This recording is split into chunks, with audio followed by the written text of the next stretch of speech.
Da er vi framme på parkeringen på Synstgardseter. Sliten og tøff gammel dame på tur. Jeg sover i bilen i natt. Herlig. Det skal bli gøy. Det blåser godt opp på fjellet, hører jeg. Vi får prøve å komme i gang i dag. Sirkuslast, da. So, wish us good luck. Jeg snakket med en snøskuterfyr her nå, og han sa at hverken løypemaskinen eller skuterne kom seg egentlig fram noe særlig. Så det blir spennende. Så setter vi kursen innover oppover den veien der. Det blir kult. Da er vi i gang. Vi må smøre om for andre gang. Det er et skikkelig vanskelig før, altså. Selv skuterfolka prater om det, vet du. Kommet 40 cm nysnø, og så vind og mildvær, og det var visst veldig vanskelig. Og jeg kjenner jo det. Det er vanskelig. Vi får se hvor langt vi kommer. Men jeg har telt, så jeg kan sove hvor som helst, jeg. Så vi går til vi finner en plass vi liker. Best hadde vært å komme til et fiskevann, men det er ikke sikkert. Da har vi gått over den myra antagelig der. Kom inn i et bjørkefelt. Jeg går der en slags løype, så det bærer heldigvis, for utenfor så bærer det ikke i det hele tatt.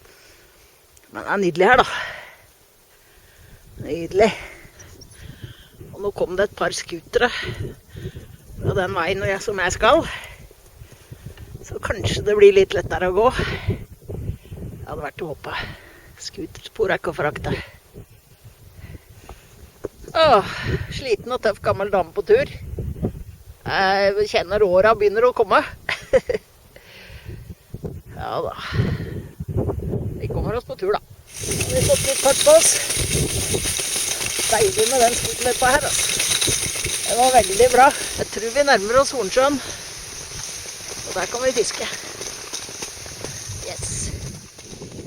Og her klarte vi da å kante pulken. Så ligger det strødd oppi der.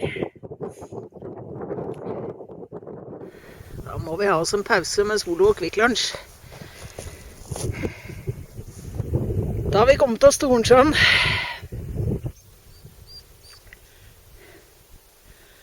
Nå er det bare å finne et sted med le, for det blåser og det er meldt vind. Så jeg lurte litt på borti her, rett og slett. Jeg orker ikke dra det så langt utenfor løypa. Siger ned etter skrittet, skjønner du. Da har jeg tråkket en plass til teltet. Ja, det er en fin plass til teltet der. Så det blir brukbart, tenker jeg. Da er teltet oppe. Og som dere ser er det kolossalt med snø. Jeg går ned i til skrittet når jeg prøver å gå utenfor her. Og begynner å bli et telt her. Og det er bra, for nå er jeg ganske sliten. Men det hører med. Og så litt av en kuldegrop. Det er ganske så dyp kuldegrop, som dere kanskje ser. Den er dyp. Bare løsna. Ok, da er jeg på plass ved Hornsjøen. Jeg tror jeg skal ut og bore et høl. Så får jeg tak i vann nå. Slipper jeg smelte det. Så jeg tror rett og slett jeg starter med det. Da må vi ha med spaden.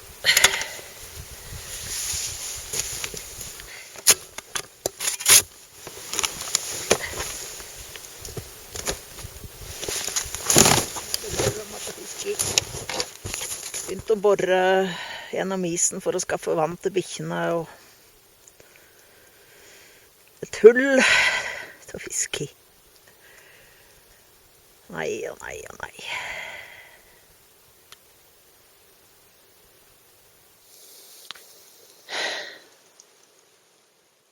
Her var Hornsjøen uten maggot.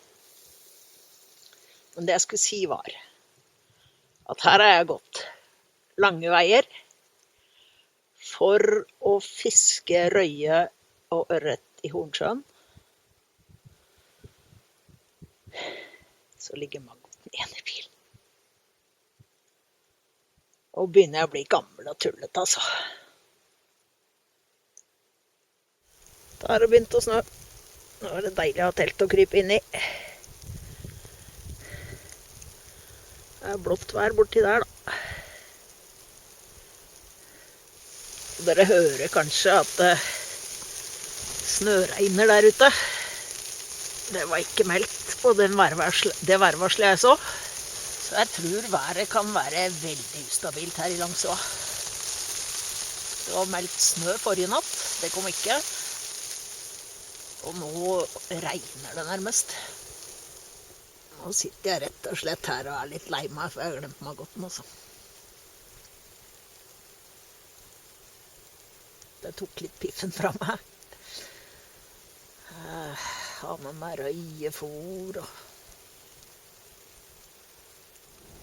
Jeg får smelte litt snø og få noe varmt i kroppen.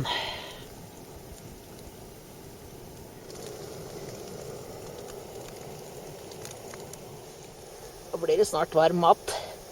Det blir deilig. Nå er det litt koselig nå, da. Ja, litt koselig.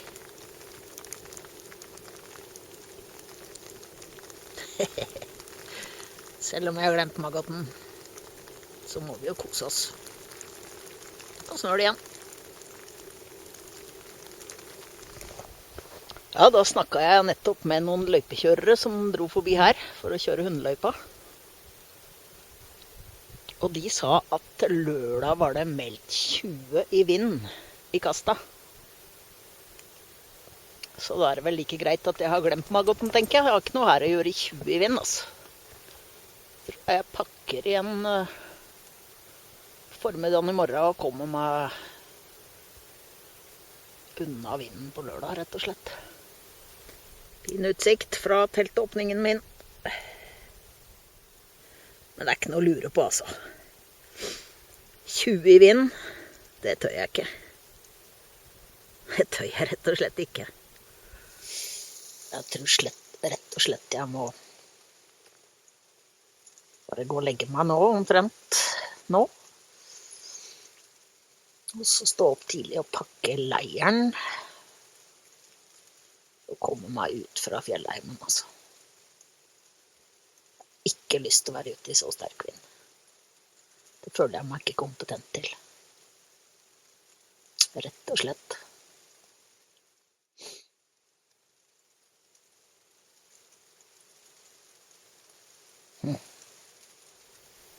Natti, natti.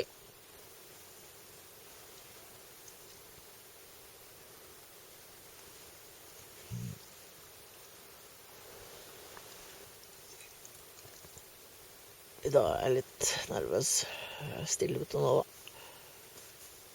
Og så skal det komme 20 i vind i morgen. Det var ikke helt sånn jeg hadde tenkt på det.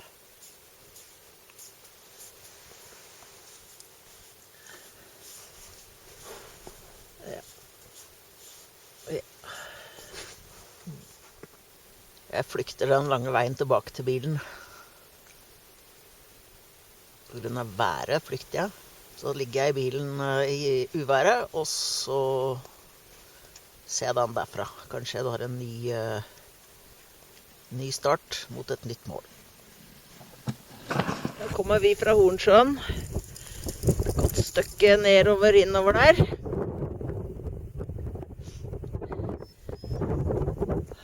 Opp her ligger Mosskjønn.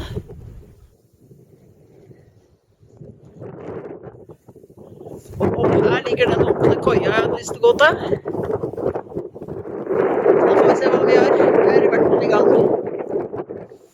Jeg ble rett og slett skremt. Jeg hadde 20 i vindkast. Så trakk jeg meg tilbake til bilen i dag, og så venter vi på å være her. Så da blir det dette her som er hjemmet vårt inntil videre. Fint inni her. I morgen skal vi få tørka teltet, og så drar vi ut igjen. Her er campingvogna mi. Det kan godt hende at jeg er for redd for vind, altså. Men jeg er ikke så vant til det. Så da tar jeg mine forholdsregler og lever som en fant. Sover i bilen når det er nødvendig. Mange folk som er ute i helga antagelig, og mye skutere, så da blir det spor. Så kan jeg bare vente. Helt greit for meg å sitte i bilen og vente nå, altså. Tett snødrev og 13 i vind. Tjohoi!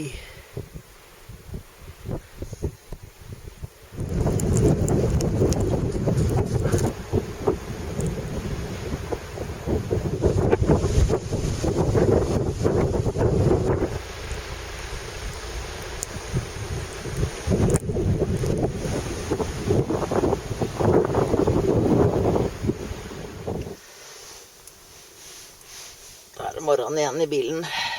Nå har vi sovet i bilen i 3 netter og i telt i 1 natt. Jeg synes ikke det var veldig akkurat. Men sånn er det noen ganger. Og nå er jeg virkelig i tvil, for at på dagsturen i går så datt jeg og slo kneet. Eller brei det. Jeg vet ikke hvor lurt det er å dra ut igjen med pulk og tungt utstyr da, altså. Mye å tenke på den turen her. Jeg har rett og slett skadet kneet så mye at jeg halter. Jeg har ikke noe ute i villmarka igjen å gjøre nå. Må komme meg hjem. Så det ble en veldig annerledes tur enn jeg hadde planlagt. Men sånn er det. Følg med. Jeg har vondt i kneet. Så lenge jeg må halte. Det har skjedd noe gærent inni deg. Så takk for at dere så på. Velkommen igjen. Håper det blir en vintertur til i år, men vi får se på kneet. Ok, ha det! Sånn endte Gausdal-turen min. Slitt leddbånd. Hva den sier her? Og skadd menisk. Og litt skadd menisk. Så da har jeg fått meg skinne på hver side, og den her skikkelig støtta. Så nå kan jeg i hvert fall sykle og gå. Så blir det ski til neste vinter, håper jeg.